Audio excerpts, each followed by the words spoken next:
এই গল্পটি হলো জোরিঙ্গেল নামক একটি ছেলের, যার প্রেমিকাকে এক জাদুকর কালা জাদুর মাধ্যমে একটি পাখি বানিয়ে দিয়েছিল। এরপর জোরিঙ্গেল তার প্রেমিকাকে মুক্ত করার জন্য একটি জাদুই ফুল খুঁজতে বেরিয়ে পড়ে। তার অ্যাডভেঞ্চারাস জার্নিটা ঠিক কেমন ছিল তা জানার জন্য ভিডিওটি স্কিপ না করে পুরো দেখুন। তো শুরু করা যাক। তো গল্পের শুরুতে আমরা জোরিঙ্গেল নামক একটি ছেলেকে দেখতে পাই, যে একজন পশুপালক ছিল আর যার কাছে অনেক ছাগল ছিল। সে এক বড় গাছের নিচে বসেছিল। তখন একটি পেঁচাকে উড়ে যেতে দেখে, যার ডাকে অদ্ভুত একটা আর্তনাদ ছিল, কিন্তু জোরিঙ্গেল তাতে ধ্যান দেয় না। এরপর আমাদের জোরিন্ডে নামক একটি মেয়েকে দেখানো হয়, যে জোরিঙ্গেলকে অনেক ভালোবাসে। জোরিন্ডের বাবা পলের গ্রামেই একটা হোটেল আছে। জোরিঙ্গেলও সেই হোটেলে ওয়েটারের কাজ করে। পল তাকে একদমই পছন্দ করে না, কিন্তু জোরিন্ডের মা তাকে খুব পছন্দ করে। সে চায় তার মেয়ে খুশিতে থাকুক। সে জোরিঙ্গেলকে একজন ভালো মনের মানুষ মনে করত। একদিন জোরিঙ্গেল সবজি কাটার সময় ভুল করে ওয়াইনের সঙ্গে লবণ মিশিয়ে দিয়েছিল। এরপর সে ছাগল চড়াতে বেরিয়ে পড়ে, কিন্তু জঙ্গলের দিকে এগোনো মাত্রই সে সেই পেঁচাটিকে আবার দেখতে পায়। এরপর পেঁচাটি তার চেহারা পরিবর্তন করে মানুষে পরিবর্তিত হয়ে যায়। এর মধ্যেই জোরিন্ডেও ওখানে পৌঁছে যায়। সে জোরিঙ্গেলকে বলে যে সে শুধু তার সঙ্গে দেখা করবে বলে তার ছাগলগুলোকে জঙ্গলে ছেড়ে দিয়েছিল। কিন্তু জোরিঙ্গেল বলে, তোমার বাবা আমাকে পছন্দ করে না, তবুও আমি তোমাকে সত্যিই ভালোবাসি। তাদের এই কথোপকথন জোরিন্ডের ভাই টুল্লি গাছের ওপর বসে লুকিয়ে শুনছিল, কিন্তু সে হঠাৎই নিচে পড়ে যায়। তখনই ওই গ্রামের রাজা দুজন সৈনিককে নিয়ে সেখানে আসতে থাকে। রাজাকে দেখে গ্রামের লোক ভয়তে এদিক ওদিক দৌড়োদৌড়ি শুরু করে, কারণ সে প্রায়শই সবার থেকে জোর করে টাকা পয়সা ছিনিয়ে নিত। পলও ভয়তে তার পয়সা ভরা পুঁটলিটি টুপির মধ্যে লুকিয়ে মাথায় পড়ে নেয়। কিছুক্ষণ পর রাজা হোটেলের ভেতরে প্রবেশ করে এবং ওয়াইন চায়, কিন্তু পল বলে তার হোটেলের সব জিনিসপত্র শেষ হয়ে গেছে। রাজার সন্দেহ হয় এবং সে হোটেলে তল্লাশি করা শুরু করে দেয়। তল্লাশি করার সময় রাজা পলের টুপিতে লুকানো পয়সার পুঁটলিটি পেয়ে যায়। এর মধ্যে জোরিঙ্গেলও ওখানে চলে আসে। সে ওয়াইন নিয়ে আসে, যাতে লবণ মেশানো ছিল। সে চালাকি করে সেই লবণ দেওয়া ওয়াইন রাজাকে দিয়ে দেয়, কিন্তু রাজার খাওয়ার আগে তার সৈনিকরা তার স্বাদ টেস্ট করে দেখে এবং সঙ্গে সঙ্গেই রাজাকে বলে দেয় যে এতে লবণ মেশানো আছে। এর মধ্যে জোরিঙ্গেল রাজার কাছ থেকে পুঁটলিটি চুরি করে নেয়, কিন্তু রাজা শীঘ্রই তা টের পেয়ে যায়। ফলে জোরিঙ্গেল তাকে সেটা ফেরত দিতে বাধ্য হয়। কিন্তু তখনই হঠাৎ পল তলোয়ার নিয়ে রাজার ওপর হামলা করার জন্য অগ্রসর হয়। রাজা তা টের পেয়ে যায়। সে হঠাৎই তার পকেট থেকে একটা জাদুই ফুল বের করে এবং পলকে এক জায়গায় ফ্রিজ করে দেয়। ফলে পল আর নড়তে পারে না। এবার রাজা তাড়াতাড়ি পলের থেকে তলোয়ার ছিনিয়ে নেয়। এটা দেখে সবাই অবাক হয়ে যায়, কারণ কেউই রাজার এই জাদুই শক্তির ব্যাপারে অবগত ছিল না। যাওয়ার আগে জোরিঙ্গেল রাজাকে এই জাদুই ফুলের ব্যাপারে জিজ্ঞাসা করে, কিন্তু রাজা তাকে ধমক দিয়ে বলে যে তার জন্য এই ফুলের ব্যাপারে কিছু না জানাই ভালো। রাজা তার চালাকির দ্বারা প্রসন্ন হয়ে তাকে মহলে যাওয়ার কথা বলে, কিন্তু সে বলে যে সে জোরিন্ডেকে ভালোবাসে, তাই সে এই জায়গা ছেড়ে কোথাও যেতে চায় না। এরপর রাজা চলে যাওয়ার পর পল জোরিঙ্গেলের ওপর ক্রুদ্ধ হয় এবং বলে তার জন্য তার সব পয়সা চলে গেল। কিন্তু তখনই জোরিঙ্গেল হেসে তার পকেট থেকে সেই পয়সার পুঁটলিটা বের করে এবং পলকে দিয়ে দেয়। এটা দেখে জোরিন্ডে ইমোশনাল হয়ে যায় এবং জোরিঙ্গেলকে জড়িয়ে ধরে। এবার সে সাহস করে তার বাবাকে বলে যে সে জোরিঙ্গেলকে ভালোবাসে এবং বিয়ে করতে চায়। এটা শুনে পল আরও রেগে যায় এবং জোরিঙ্গেলকে ধাক্কা দিয়ে হোটেল থেকে বহিষ্কার করে দেয়। এরপর জোরিঙ্গেল তার গ্রাম থেকেই একাই বেরিয়ে পড়ে এবং ক্লান্ত হয়ে একটা বড় গাছের নিচে বসে পড়ে।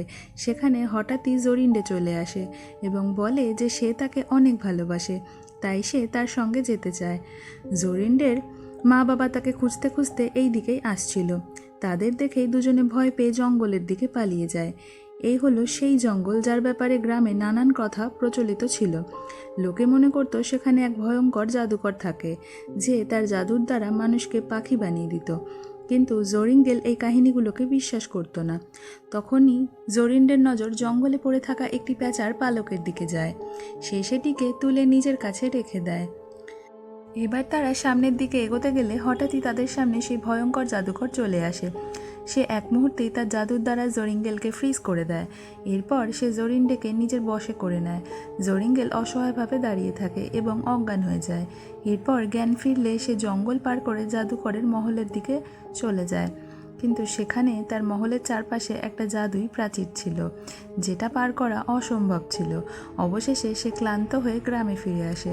অন্যদিকে জাদুকর জরিন্ডেকে তার মহলে নিয়ে আসে। সেখানকার পরিবেশ জরিন্ডের মনে ভয়ের সঞ্চার করে।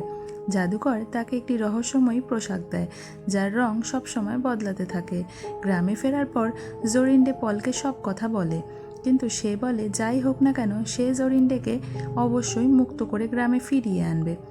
তার মধ্যে জাদুকর জরিন্ডেকে মহলের এক বিশেষ জায়গায় আনে, যেখানে বহু মেয়ে খাঁচা তৈরি করছিল, এবং বলে এই সব মেয়েরা তাদের নিজেদের মর্জিতেই এখানে থাকে, কারণ তাদের প্রেমিকরা তাদেরকে ধোঁকা দিয়েছে। এই সব শুনে জরিন্ডে ভয় পেয়ে যায় এবং পালাতে চেষ্টা করে, কিন্তু জাদুকর তখন তাকে একটি পাখি বানিয়ে দেয়। অন্যদিকে রাজা এলা নামক একটি যাযাবর মেয়েকে ট্যাক্স দেওয়ার জন্য বিরক্ত করছিল, কিন্তু এলা স্পষ্ট মানা করে দেয়। রাজা আরও রেগে যায়। তার সৈনিকরা এলার জিনিসপত্র তছনছ করছিল। জরিঙ্গেল রাজাকে খুঁজতে খুঁজতে সেখানে চলে আসে। সে সৈনিকদের বোকা বানিয়ে এলাকে বাঁচিয়ে নেয়। রাজা অবাক হয়ে যায়, কিন্তু জরিঙ্গেল বলে সেও রাজমহলে যেতে চায়, কারণ তার আসল উদ্দেশ্য ছিল রাজার জাদুই ফুল চুরি করবার। এদিকে জাদুকর মহলের সামনে জরিন্ডেকে দেখাতে আনে যে তার প্রেমিক তাকে ভুলে গিয়ে আলিশানভাবে জীবনযাপন করবে বলে রাজার সঙ্গে মহলে চলে যাচ্ছে। এটা শুনে জরিন্ডে ভীষণই দুঃখী হয়ে যায়। এর মধ্যে জরিঙ্গেল রাজাকে জাদুই ফুলের ব্যাপারে জিজ্ঞাসা করে। রাজা অল্প হেসে বলে এই ফুল যত শক্তিশালী ততই খতরনাক। সে বলে এই ফুল যে ব্যবহার করে সে প্রতিবার ব্যবহারের সাথে সাথে বুড়ো হতে থাকবে। জরিঙ্গেলের মনে অনেক প্রশ্ন আসতে থাকে। পরদিন সে রাজার ঘরে যায়, যেখানে রাজা লুট করা নানা দামি বস্তু রাখা ছিল। রাজা জরিঙ্গেলের দিকে তাকিয়ে বলে সে যা চায় এখান থেকে নিতে পারে, কিন্তু জরিঙ্গেলের নজর সেই ফুলের দিকে ছিল। তাই সে রাজার অন্যমনস্কতার সুযোগ নিয়ে ফুল চুরি করে নেয় এবং বাইরের দিকে পালাতে থাকে।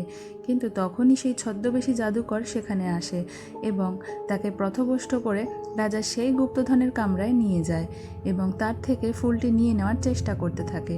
কিন্তু তখনই রাজাও সেখানে চলে আসে আর জাদুকর অদৃশ্য হয়ে যায়। জরিঙ্গেল এবার সুযোগ বুঝে পালিয়ে যায় এবং অন্য একটি কামরায় লুকিয়ে পড়ে। এর মধ্যে রাজার সামনে সেই জাদুকর প্রকট হয়। সে রাজার দিকে চেয়ে বলে কখনো সেও রাজাকে সত্যিকারের ভালোবাসতো, কিন্তু রাজা লোভে পড়ে তাকে ধোঁকা দিয়ে দেয় আর এই ফুলটি জাদুকরের থেকে ছিনিয়ে নিয়েছিল। কিন্তু এখন রাজার কিছু যায় আসে না, কারণ সেই ফুলের শক্তির মাধ্যমে সে পৃথিবীর সবচেয়ে ধনী ব্যক্তি হয়ে উঠেছে। এইসব শুনে জাদুকরের চোখে গভীর দুঃখ ফুটে ওঠে। অন্যদিকে জরিঙ্গেল ফুলটি নিয়ে খুব দ্রুত জঙ্গলের দিকে অগ্রসর হচ্ছিল, আর রাজা জরিঙ্গেলকে খুঁজতে খুঁজতে গ্রামের দিকে যেতে থাকে। এদিকে জাদুকর জরিন্ডেকে যে কোনো মূল্যে বোঝানোর চেষ্টা করতে থাকে যে জরিঙ্গেল এখন আর তাকে ভালোবাসে না। সে জাদুর মাধ্যমে নিজেকে জরিন্ডের রূপ দিয়ে দেয়। জরিঙ্গেলের সামনে এসে বলে যে এখন আর সে তাকে ভালোবাসে না, তার সাথে থাকতেও চায় না। এটা শুনে জরিঙ্গেলের মন ভেঙে যায়। সে কিছু একটা বলতে যাবে, তখনই সে টুল্লির চিৎকার শুনতে পায়। সে সেই আওয়াজের দিকে দৌড়ে যায়। সেখানে পৌঁছে সে দেখে রাজা পুরো গ্রামবাসীকে বন্দি করে নিয়েছে আর টুল্লিকে একটা গাছে ঝুলিয়ে রেখেছে। বাধ্য হয়ে সে জাদুই ফুল রাজাকে দিয়ে দেয়। এবার ফুল পেয়ে রাজা জরিঙ্গেলকে মারতেই যাচ্ছিল, তখনই জরিন্ডে জাদুকরকে মিনতি করে যে সে যেন তার প্রাণ বাঁচিয়ে নেয়। সে শপথ করে যে সে যদি জরিঙ্গেলকে বাঁচিয়ে দেয় তাহলে সে জাদুকরের সঙ্গে সারা জীবন তার মহলেই কাটিয়ে দেবে। এটা শুনেই জাদুকর হাসে এবং রাজাকে একটা পাথরের মূর্তি বানিয়ে দেয়। এরপর সে জরিঙ্গেলকে সাবধান করে যে যদি সে এই ফুলের ব্যবহার করে তাহলে সে খুব দ্রুত বুড়ো হয়ে যাবে এবং জরিন্ডে তাকে চিনতেও পারবে না। এরপর জরিঙ্গেল হতাশ হয়ে বলে যে জরিন্ডে এখন আর তাকে ভালোবাসে না। এটা শুনতেই টুল্লি বলে যে সে নিজের চোখে জাদুকরকে রূপ পরিবর্তন করতে দেখেছে। এটা শুনে জরিঙ্গেল সত্যিটা আন্দাজ করে নেয় এবং জাদুকরের মহলের সামনে চলে যায়। সে ফুলের দ্বারা সেই অভেদ্য প্রাচীর ভেঙে ফেলে, কিন্তু জরিঙ্গেল বুড়ো হয়ে যায় এবং ফুলও শুকিয়ে যায়। সে কাঁপতে কাঁপতে মহলের ভেতরে প্রবেশ করে এবং জাদুকরকে জরিন্ডেকে মুক্ত করে দিতে বলে। জাদুকর তাকে একটি বড় কামরায় নিয়ে যায়, যেখানে অনেক মেয়েদের জাদুকর পাখি বানিয়ে খাঁচায় রেখে দিয়েছে। জাদুকর বলে যে এই সব পাখির মধ্যে থেকে জরিঙ্গেল যদি বলতে পারে কোনটা আসল জরিন্ডে, তাহলে সে জরিন্ডেকে মুক্ত করে দেবে। জরিঙ্গেল চারিদিকে সব খাঁচার দিকে দেখে। এরপর তার নজর একটি খাঁচায় গিয়ে আটকে যায়, যেখানে পেঁচার পালকের সাথে একটি পাখি বসেছিল।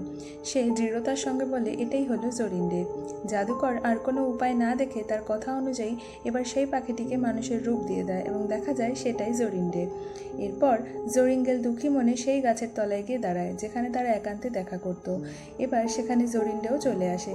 সে শুকনো ফুলটাকে হাতে নেয় এবং তার নিঃস্বার্থ প্রেমের অনুভূতির দ্বারা ফুলটিকে আবার তাজা করে দেয়। ফুলের শক্তির দ্বারা জরিঙ্গেল আবার যুবক হয়ে যায়। ওই সময় খাঁচায় বন্দি সব পাখিরাও মুক্ত হয়ে যায় এবং উড়ে বাইরে চলে যায়। এইভাবে এক প্রকৃত নিঃস্বার্থ ভালোবাসার জয় হয় এবং জরিঙ্গেল আর জরিন্ডে এক হয়ে যায়। এরপর দেখা যায় সেই মুক্ত হওয়া পাখিগুলিও একে একে মেয়েতে পরিবর্তিত হয়েছে। এদিকে জাদুকর তার শক্তি হারিয়ে ফেলেছে। সে পেঁচা হয়ে গিয়ে পাথরের তৈরি মূর্তির কাঁধে গিয়ে বসে। এরপর সেই পেঁচাটিও পাথর হয়ে যায়। আর এখানেই সুন্দর মুভিটি শেষ হয়ে যায়। বন্ধুরা, গল্পটি ভালো লাগলে একটা লাইক দিয়ে আমার চ্যানেলটি অবশ্যই সাবস্ক্রাইব করে দিও। Thanks for watching.